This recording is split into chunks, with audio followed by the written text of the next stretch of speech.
श्री स्वामी समर्थ, जय जय स्वामी समर्थ। श्री स्वामी समर्थ, जय जय स्वामी समर्थ। श्री स्वामी समर्थ महाराजांच्या नामस्मरणाने आजच्या व्हिडिओला सुरुवात करूया। शुभ दुपार तुम्हा सगळ्यांना। कसे आहात तुम्ही सगळे? आशा व्यक्त करते स्वस्थ असाल, मस्त असाल, स्वामींच्या सेवेमध्ये रममाण असाल।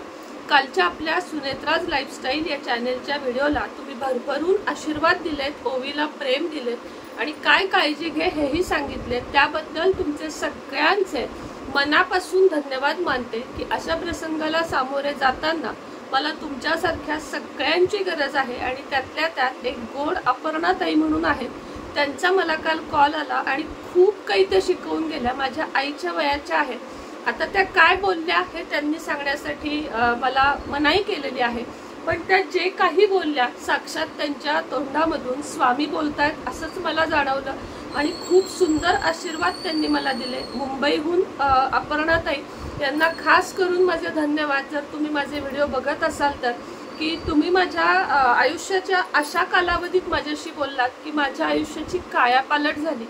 खूप निगेटिव्ह गोष्टी मी घेऊन चालले होते, त्या अचानक पॉझिटिव्हिटीत बदलल्या।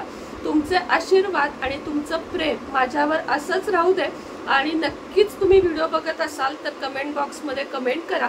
तुमचे खूप खूप धन्यवाद। चला तर मग आजच्या व्हिडिओला सुरुवात करूया।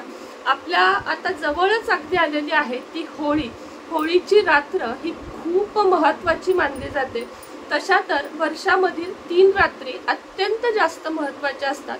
पहिली म्हणजे महाशिवरात्री, दुसरी म्हणजे होळी पौर्णिमेची रात्र आणि तिसरी म्हणजे दीपावलीची रात्र। या तिन्ही रात्रींना खूप जास्त मान्यता आहे। उपाय, सेवा, लक्ष्मी प्राप्तीसाठी, घर, आजारपण या कर्जमुक्ती या सगळ्यासाठीच आपण या दिवशी विविध उपाय करू शकतो आणि या उपायांमधून आपलं चांगलं करू शकतो। अत्यंत सात्विक सुंदर असे आज मी तुम्हाला उपाय सांगणार आहे जे तुम्ही अगदी इझिली करू शकता आणि ते उपाय केल्याने तुम्हाला खूप जास्त फायदा होणार आहे। आता उपायांकडे वळण्याच्या आधी तुम्हाला एक गोष्ट सांगते की उपाय करताना मनामध्ये श्रद्धा, भक्ती असणे गरजेचे आहे। कमेंटमध्येच काही लोक विचारतात की याचा किती दिवसात रिझल्ट येईल, तर असं नाही विचारायचं। काही गोष्टींचा रिझल्ट एका दिवसात येतो, काहींना 4 दिवस लागतात, 8 दिवस लागतात, काहींना महिना लागतो। आपापल्या भक्तीनुसार म्हणजे तुमचा किती ठाम विश्वास आहे। उपायांपेक्षा तुम्हाला सांगते की तुमचा विश्वास काम करतो। मी हे करणारच किंवा माझ्या आयुष्यात हे होणारच आहे असे जेव्हा तुम्ही म्हणता तेव्हा ते काम 101% होतेच होते। त्याला जोडीसाठी आपल्याला हे नशिबाला साथ देण्यासाठी उपाय करायचे असतात आणि कर्म आणि कष्ट चांगले ठेवायचे असतात। तर बघूया होळीचे जे उपाय आहेत ते आपल्या आयुष्यातील कष्ट हरण्यासाठीचे उपाय आहेत। खूप कष्टात तुम्ही आहात, तुम्हाला समस्या आहेत, तर तुम्ही हे उपाय चुकवू नका। कशासाठी हे उपाय आहेत तर शारीरिक काही अडचणी असतील, धनसंपन्नतेमध्ये काही अडचणी असतील किंवा पिढ्यानपिढ्या एखादं संकट तुमच्यावर चालूच आहे। तुमच्या पिढ्यानपिढ्या तुम्ही बघताय की हे संकट, एखाद्या घरामध्ये स्त्री धार्जिन नसणे, एखाद्या घरामध्ये पुरुष धार्जिन नसणे, एखाद्या पिढीचं काहीतरी म्हणतो ना श्रापित आहे आमचं हे घर, की आमच्या घरात ओळीने या घटना घडतात। या सगळ्यांसाठी होळी पौर्णिमेची रात्र ही अत्यंत महत्त्वाची रात्र मानली जाते। तर तुम्हाला काय करायचं आहे, 13ला दिवसा काही उपाय करायचे आहेत, काही रात्री उपाय करायचे आहेत। सगळ्यात पहिला उपाय मी तुम्हाला सांगते, घरात निगेटिव्हिटी असेल तर काय करायचे आहे। तुमच्या घरात जेव्हा तुम्ही येता, बाहेर तर तुम्ही खूप फ्रेश असता, म्हणजे तुम्हाला असं वाटतं की अरे किती सुंदर दिवस आहे आजचा, खूप छान दिवस आहे, पण घराच्या दरवाजाच्या आत आलात की तुम्ही एकदम लो होता। म्हणजे बाहेर मित्रांमध्ये, मैत्रिणींमध्ये खूप हसून खेळून असता, ऑफिसमधल्या कलिग्स सोबत तुम्ही खूप हसून खेळून असता, मात्र घरात पाऊल टाकताच लो फील करता। अशा वेळेस काय करावे, किंवा सणवार तुमच्या घरात असतील आणि अचानक त्याच वेळेस नेमकी सगळं नीट चालत असताना तुमच्या घरात भांडणे होत असतील तर होळीसारखा सुंदर दिवस नाही, याच्यावर उपाय खूप छोटा, सिंपल आणि सुंदर उपाय आहे।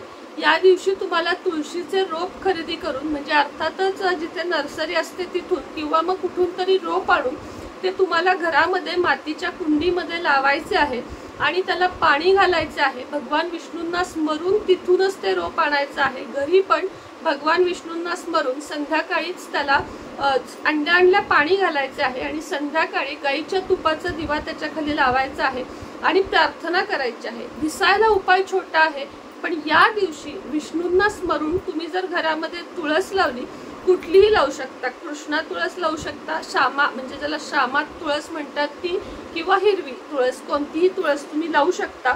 तर विष्णूंना स्मरून तुम्हाला आणून गाईच्या तुपाचा दिवा तुम्हाला लावायचा आहे। तुमच्या घरातली निगेटिव्हिटी संपूर्ण दूर होऊन तुम्हाला भरपूर चांगले लाभ होतील। या दिवशी पिवळे वस्त्र धारण करायचे आहेत। लक्षात ठेवा, या दिवशी तुम्हाला पिवळे वस्त्र धारण करायचे आहेत। भगवान विष्णूंचे स्मरण करायचे आहे, विष्णू स्तोत्र म्हणायचे आहे आणि तुम्हाला या दिवशी विष्णूंना पिवळी फुले अर्पण करायची आहेत। विष्णू अर्थातच कृष्णाची मूर्ती प्रत्येकाच्या घरात असते, तर तुम्हाला या दिवशी पिवळी फुलं त्यांना अर्पण करायची आहेत। कृष्ण घरात असेल तर त्याला आवर्जून रंग लावायचा आहे किंवा मंदिरात जाऊन कृष्णाला रंग गालाला लावायचा आहे। त्याचप्रमाणे घरात किंवा मंदिरात कच्च्या दुधामध्ये तुलसी पत्र घालून कृष्णाला स्नान घालायचे आहे, म्हणजेच कृष्णाला अभिषेक करायचा आहे। यामुळे तुमच्या बिझनेसमध्ये ग्रोथ होऊन तुमच्या आयुष्यात सुद्धा खूप समाधान येण्यास मदत होते। आता या उपायामुळे तुमच्या आयुष्यामध्ये लग्न संबंधी जरी समस्या असतील किंवा लग्न होत नसेल, ठरत नसेल, तर त्यांचेही लग्न ठरण्यास खूप जास्त मदत होईल। आता ज्या मुलांना, आता बघा खूप मुलं अशी आहेत, माझाही मुलाला असा त्रास व्हायचा, एन्झायटी, खूप माणसांमध्ये गेलं की एन्झायटी म्हणजे आत्मविश्वास डगमगणे, त्याला मी मागच्याच होळीला हा उपाय दिला होता आणि त्याची ती एन्झायटी पूर्ण दूर झाली। खरोखर होळी दिवशी ज्या मुलांना, मोठ्यांना, स्त्रियांना खूप भीती वाटते किंवा लोकल प्रवासांमध्ये गेलोय आपण, गर्दीत गेलोय, तर तुम्हाला कम्युनिकेशन साधता येत नाही, समोरच्याशी बोलता येत नाही, भीती वाटते, काही जणांना बघा अशा हाताची चाळे करायची सुरुवात असते। माझा मुलगा अशी पाठ खाजवायचा, म्हणजे इतका तो विचित्र वागायचा माणसांमध्ये गेले की मला त्याचे हावभाव लक्षात आले। अशा वेळेस तुम्हाला काय उपाय करायचा आहे की खूप मुलं अशी करतात, असं करतात, असं करायला सुरुवात करतात, त्यांना घाम येतो, सुचत नाही, पडबडतात, अशी विचित्र ततपप करतात। कळालं असेल तुम्हाला आई म्हणून मला काय सांगायचंय मुलांबाबतीत ते, किंवा मोठे मिस्टर जरी तुमचे असे करत असतील की तुम्हाला सतत जाणवतं की ही व्यक्ती ऐन वेळेस का बोलत नाही, कॉन्फिडन्स का येत नाहीये, इंटरव्ह्यू का चांगला देत नाहीये, अशांसाठी उपाय सांगते। कृष्ण मंदिरामध्ये जायचं आहे, नसेल हरकत नाही, घरातल्या कृष्णापुढे बसायचे आहे। 11 वेळा यूट्यूबला किंवा गुगलला नृसिंह स्तोत्र सर्च करायचंय, काय नृसिंह स्तोत्र 11 वेळा पठण करायचं आहे। कृष्णांना स्मरून तुम्हाला 11 वेळा नृसिंह स्तोत्र पठण करायचं आहे। हा उपाय खरंच चुकवू नका। ज्यांना भीती वाटते, कॉन्फिडन्स लो वाटतो, ज्यांना स्पर्धा परीक्षा, पोलीस परीक्षा, ज्या काही तुमच्या परीक्षा असतील त्या सगळ्यात यश मिळण्यासाठी हा अत्यंत उत्तम उपाय आहे। तुमच्या मनातली भीती निघून जाऊन तुम्ही अतिशय चांगल्या प्रमाणे कम्युनिकेशन साधू शकाल, संवाद साधू शकाल आणि तुमचे उत्तम इंटरव्ह्यू म्हणा किंवा पुढचं आयुष्य चांगलं जाईल। आता अष्टलक्ष्मी सिद्धीसाठी एक उपाय सांगते।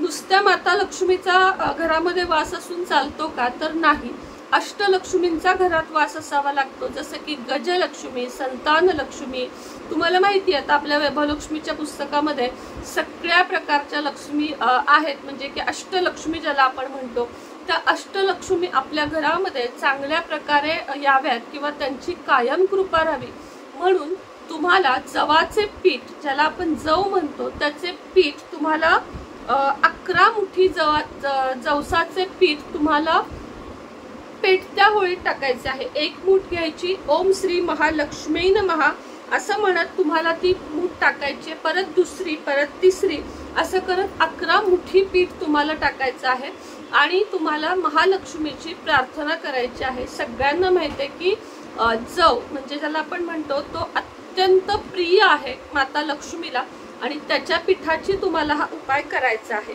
त्याचप्रमाणे घरातल्या कुठल्याही समस्या असतील तर नारायणांना स्मरण करून 7 गोमती चक्र, प्रत्येक गोमती चक्र हातात घेतले, नारायण नारायण नारायण 3 वेळा म्हणायचे, गोमती चक्र टाकायचे परत दुसरं घ्यायचे, 3 वेळा नारायण नारायण नारायण म्हणायचे, दुसरे टाकायचे, असे 11 गोमती चक्र तुम्हाला होळीमध्ये टाकायचे आहेत. हे जे उपाय सांगतेय ह्याला शास्त्रीय आधार आहे, ज्योतिषशास्त्रीय उपाय आहेत. हे तुम्हाला कधीही फेल जाणार नाही, मात्र तेवढ्या श्रद्धेने तुम्हाला करायचे आहेत. आता जाता जाता 2 होळीची जी राख असते त्याचे उपाय तुम्हाला सांगते. होळीची राख दुसऱ्या दिवशी सकाळी आणून ती लाल कपड्यामध्ये बांधून धनस्थानी ठेवायची आहे. चांगल्या प्रकारे तुम्हाला धन मिळू लागेल. त्याचप्रमाणे दुसरा उपाय, जी व्यक्ती सतत आजारी पडते किंवा जिला सतत नजर लागते किंवा जी मानसिक आजारी आहे, अशा व्यक्तीच्या रूममध्ये प्रत्येक कोपऱ्यात 4ही बाजूला ती थोडी थोडी राख तुम्हाला दुसऱ्या दिवशी टाकायची आहे आणि त्या व्यक्तीच्या शरीराला ती राख लावून त्याने आंघोळ करायची आहे. आणि कधीही वाटली, भीती वाटते त्याला किंवा काही त्रास होतोय, आजारी पडलाय, अशा वेळेस ती राख त्याच्या कपाळाला तुम्हाला लावायची आहे. तर अजूनही व्हिडिओ घेऊन येणार आहे, पण तुमचं तसं प्रेम राहू दे व्हिडिओला, तेवढे व्ह्यूज येऊ देत. म्हणजे तुम्ही काय करा की व्हिडिओ खूप जणांना शेअर करा आणि चॅनलला सबस्क्राईब करा, बेल आयकॉनचं बटन दाबा, ऑलवर क्लिक करा आणि व्हिडिओच्या कमेंट बॉक्समध्ये श्री स्वामी समर्थ लिहायला विसरू नका. आजच्या व्हिडिओला किमान 1000 लाईक असावेत अशी माझी इच्छा आहे. तर तुम्ही जेवढे जण बघत आहात, जाता जाता फक्त थंबचं बटन दाबा, टोटली फ्री आहे. तर आजच्या व्हिडिओमध्ये इतकीच माहिती होती. पुन्हा भेटेन नवीन व्हिडिओसोबत, नवीन विषयासोबत. तोपर्यंत तुम्हा सर्वांना श्री स्वामी समर्थ.